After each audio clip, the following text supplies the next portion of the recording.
And thanks for joining us for this special edition of On Track, a weekly look at the biggest news in railroading. I'm your host, Jordan Green, joined today by special guest Scott Nauer, President and General Manager of the Blackwell Northern Gateway Railroad. Scott, how's everything in your world today? Well, doing pretty good. All right. So, want to tell y'all just a little bit about Scott. He is, of course, the president of the BNG. The railroad is a roughly 36-mile short line operating between Blackwell and Wellington, Kansas, hauling freight and storing cars for other companies and railroads. Nauer has been with the company for 16 years, and he has served as president since 2015. Prior to his role as president, he was the railroad's director of operations. The railroad operates over track formerly used by the Atchison, Topeka, and Santa Fe Railway, as well as the Frisco Railway. The railroad came close to being abandoned several times in its history. Those smaller operators would come along to keep it open. For close to 2 decades, that's been the Blackwell Northern's parent company, U.S. Rail Partners Limited. As the railroad's president, Nauer has worked to educate the public about railroad safety, working with the local newspaper to keep people informed about railroad crossing and property safety. Nauer, an Illinois native, worked in information technology services before making his foray into the railroad industry. He obtained a Bachelor's of Science degree in computer science at Quincy University, graduating in 1994. Nauer's love of railroading began at the Illinois Railway Museum, one of the nation's premier institutions for locomotive operations and preservation. The museum is also known for its extensive library of historic railroad documents and literature. Nauer has been involved in several diesel locomotive restoration projects at the museum, and he recently returned from a trip to work on yet another engine. As a volunteer at IRM, Nauer has operated and maintained some of the nation's most historic locomotives, including the famous Burlington Zephyr, a streamlined passenger train that has toured parts of the country since its retirement from passenger service. It's one of the main attractions at IRM. Nauer returns to the museum a few times annually to lend his experience, making sure that tourists have a fun-filled experience behind the locomotives of their choice. Nauer is also the co-partner of the Everywhere West Locomotive Leasing Company, which owns the locomotives operated on the Blackwell Northern. The company's portfolio includes a former Wisconsin Central EMD Jeep 30, a former Union Pacific SD40 T-2 tunnel motor, a former Montana Rail Link SD45-3, a former Burlington Northern GP7, and a former Chesapeake and Ohio SD18. The company's locomotives have even more history behind them than what meets the eye, with all serving on roads prior to their purchase by Everywhere West. When he's not operating big trains, Nauer can sometimes be found operating little ones, model trains to be exact. He's got an extensive collection of his family's model trains, many with Illinois heritage. His father was a collector, and that love of trains went on down the line, so to speak. The apple doesn't fall far from the tree, nor does the train drift far from the tracks. Nauer also collects vintage railroad lanterns, signals, and other memorabilia. So, without further ado, Scott Nauer. So, Scott, once again, thanks for joining us. And I want to kind of teach people just a little bit about the importance of a short line before we delve into more of the specifics. And I want to talk real quick about a story with which you may be familiar. Earlier this month, Trains Magazine reported that an Ontario, Canada short line kept the General Motors manufacturing plant moving after the Canadian National Railroad, its primary rail service industry provider, had a pretty bad situation with a bridge. And without this short line coming in, the Ontario Southern Railway, things could have really come to a halt there at GM. And I think this shows in part how these small railroads really have a bigger impact than people realize. And so, in your view, how does this reflect the importance of short line railroads here in the United States? Um, well, it shows a lot of how short lines have a can-do attitude and are willing to get out there and solve problems for customers and not just kind of go, well, that's your problem. We just do what we want to do, which is typically what you'll hear from the bigger railroads. Um, as a short line, we come out, we try and figure out a way to get a customer taken care of. Absolutely, and that kind of customer service is almost part of a bygone era anymore in the era of tech where you can call a call center and get trapped on hold for 30 minutes with a number of robots. So short lines are kind of a breath of fresh air in that sense. And so for people who aren't the most knowledgeable about railroading, can you tell us what a short line railroad really is? Well, in the US, railroads are generally grouped into three groups um, based on their size. Class one railroads, your Union Pacific, BNSF Railway, Norfolk Southern, CSX. Those would be your largest railroads. You also have what we generally call regional railroads. They're kind of a medium-sized railroad. And then you get down to short lines, and typically short lines are defined as railroads that earn $40.4 million in revenue or less. Um, and there's probably a little over 500 of us in the country.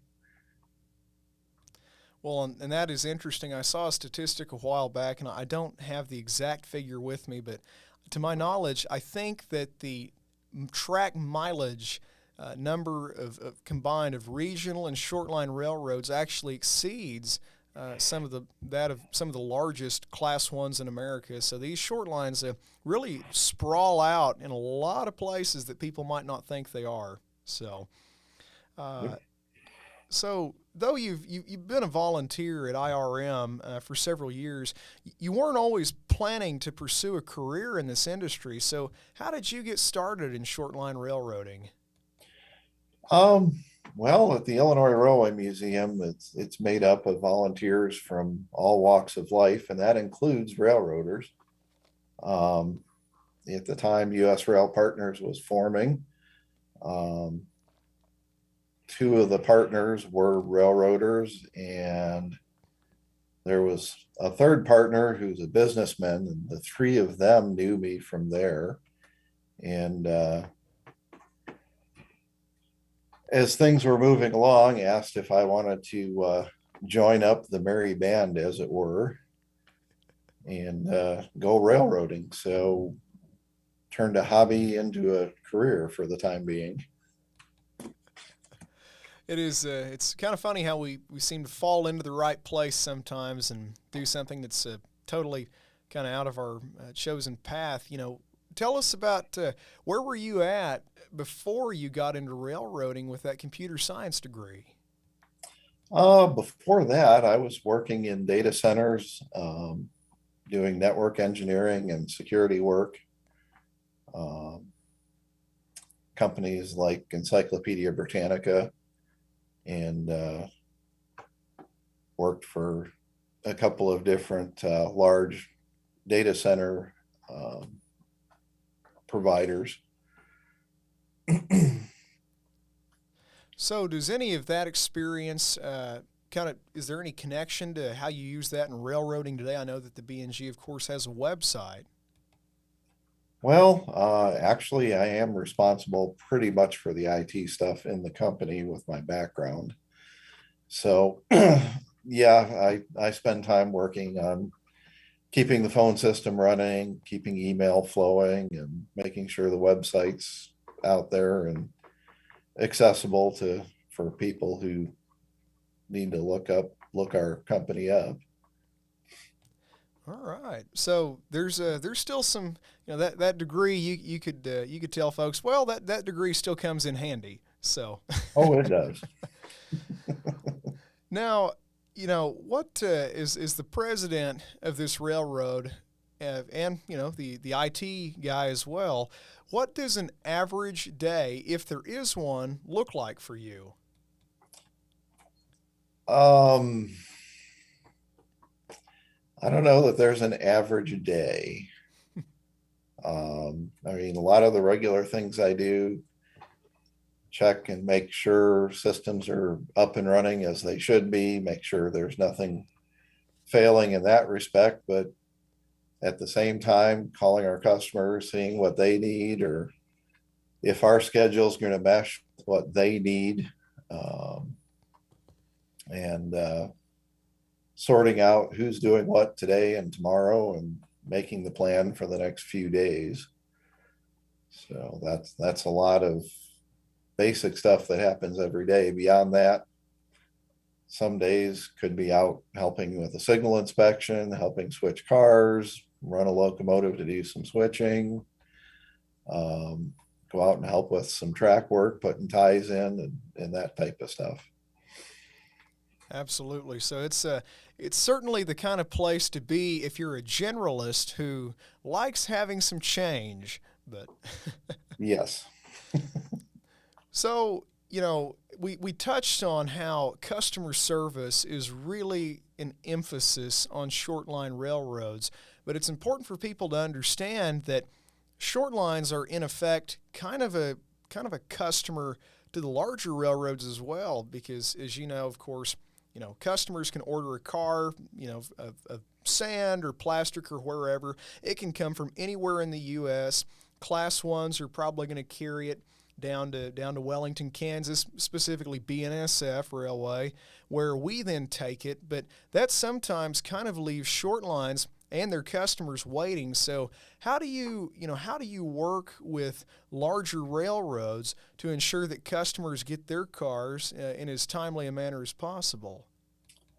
Um, it's a lot of phone calls, and the larger railroads don't treat us any better than their customers, actually. Um, I do have a relationship with our local train masters in Wellington and can usually make a phone call to them to find out what's going on, when they're going to bring cars over, and that type of thing. Um, so I do have a few, I guess, inside connections that can help.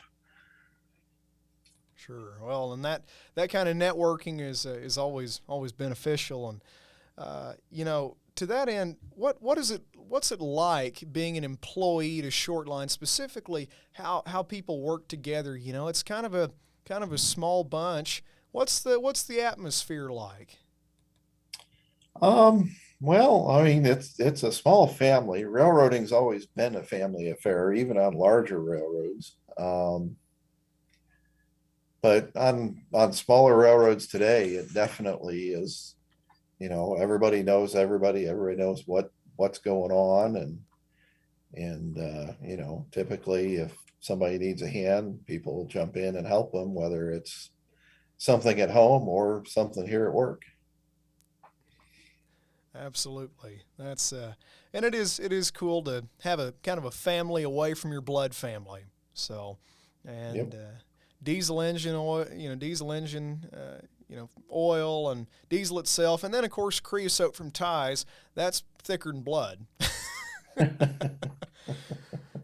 Harder to So wash out of your clothes too. that's true. Yeah, you're in. Like some family members, you're probably going to smell them for a while. So, talking about another short line and really kind of how short lines come into being. Last year, this was announced in the spring of last year, while a lot of people were paying attention to the proposed merger between Kansas City Southern and its various suitors. But at the same time, while all that was going on, Canadian National and shortline operator Watco reached an agreement to sell several smaller rail lines in northern Ontario, Wisconsin, and Michigan. And this is really interesting because this industry has really seen a lot of change and a lot of mergers. It always has, but it seems like those have been a lot more prevalent in the news of late. And I want to touch on some points in this story. So, but Watco and Canadian National reached this agreement, and these short lines, these various short lines from these lines that Watco took over from CN are now coming into existence. And Canadian National and Watco put out a press release. It was a joint release, and they discussed how this was going to work. And Watco Chief Executive Dan Smith, he said that Watco's relationship continues to grow and flourish with Canadian National as we work together to provide the best value-added services to rail shippers in North America This announcement is an extremely important and exciting next step in this relationship, and we look forward to serving these crucial customers and expanding our footprint in the upper Midwest and Canada. Now, a lot of that is kind of corporate speak, but it's interesting for people to know that often short lines come out of a bigger system of railroads. So can you kind of tell us a little bit about the history of the BNG and how U.S. Rail Partners Limited ended up becoming a thing? What happened was in this case, the Santa Fe spun off a group of branch lines back in the early 1990s. Um, and this group of lines became the Central Kansas Railway. Um, Through the years, CKRY moved from one owner to another, which oddly you mentioned Watco. They actually owned CKRY for a time. And in the case of our line here, the traffic had cut down. Watco wanted to abandon the line, and the state of Oklahoma actually stepped in and purchased the line along with the Blackwell Industrial Authority. Um,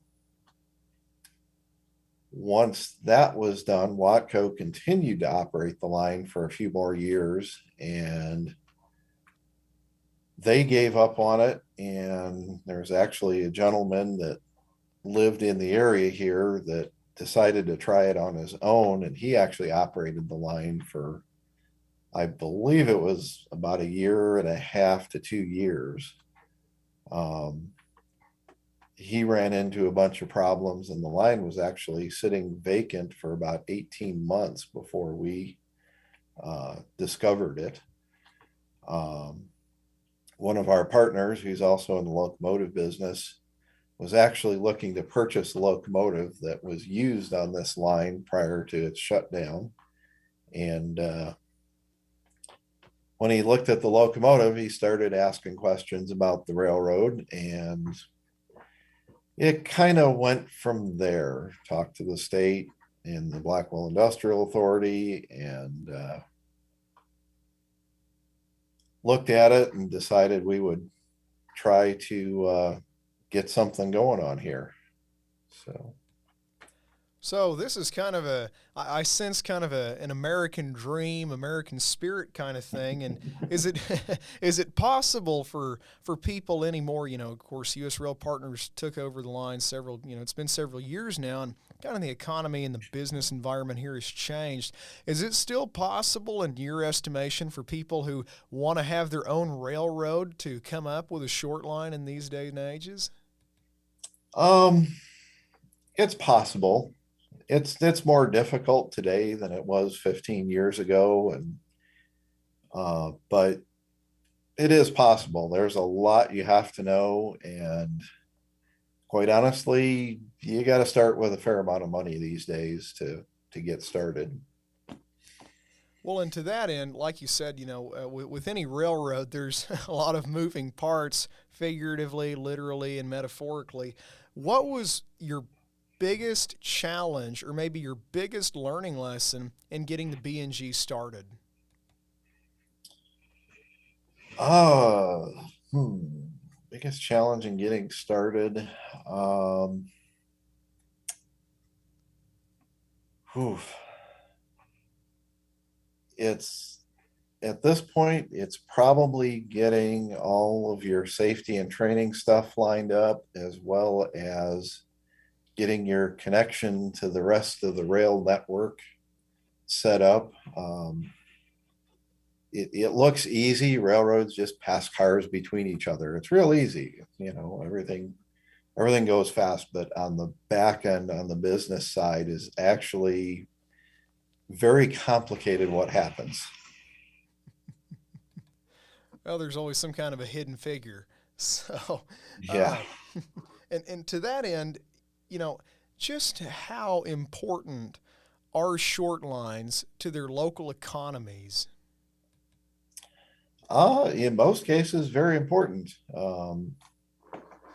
we provide some jobs, not always a huge number, but we do provide jobs. We provide, services. We've got businesses here in Blackwell that, one of them wouldn't have even located here without rail service. So, you add the jobs in that business on, and it adds up. We when we can, we buy stuff local. We've fixed many locomotives and crossing signals and such, at the local hardware store. Um, that's so there's a lot to it. We do bring a fair number of things to town, so to speak. Um, And, that and that generally helps out everybody. and to that end, just how important are short lines to larger railroads? Um, Actually, fairly important. The last time I saw statistics, I believe it was somewhere around 40% of every carload rail car actually was handled by at least one short line at one end or the other. Um, that would be individual carloads versus when you see what we call unit trains of solid blocks of cars of the same commodity going to the same destination. But when it comes to carloads, it's I believe it is somewhere around 40% are touched by short lines. And that's no small figure, and pretty incredible when you think about it. All these kind of underdogs teaming up, working together, and making up a really big piece of the economic and transportation puzzles of this country. And they seem to become more and more puzzling, but that's for another day.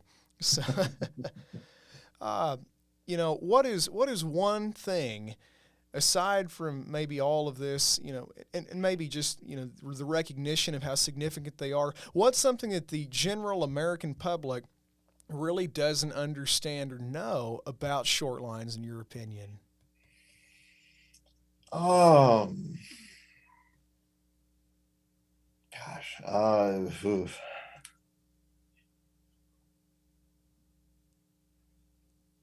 Boy, that's a hard one.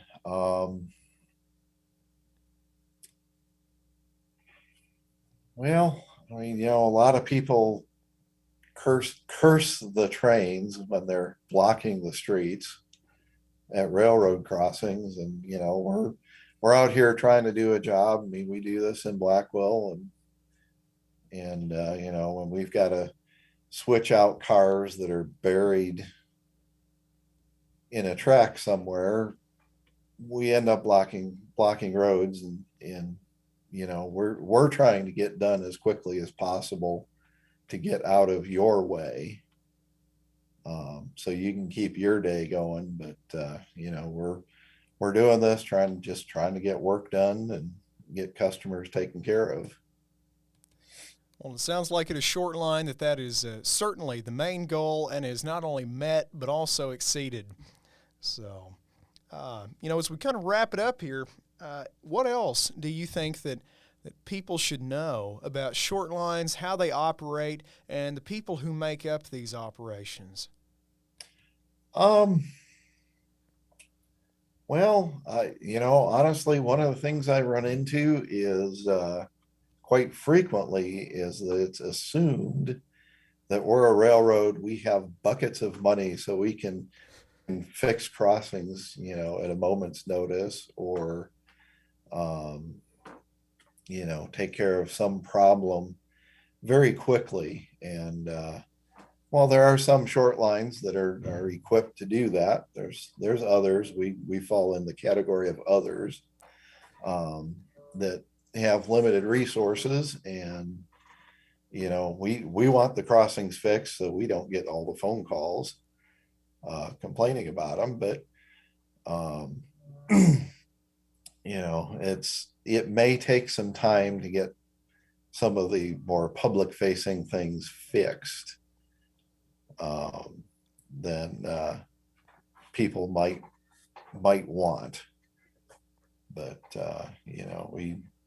we're out here trying to get it done. And working hard with the resources you've got to make that happen. So, Yep.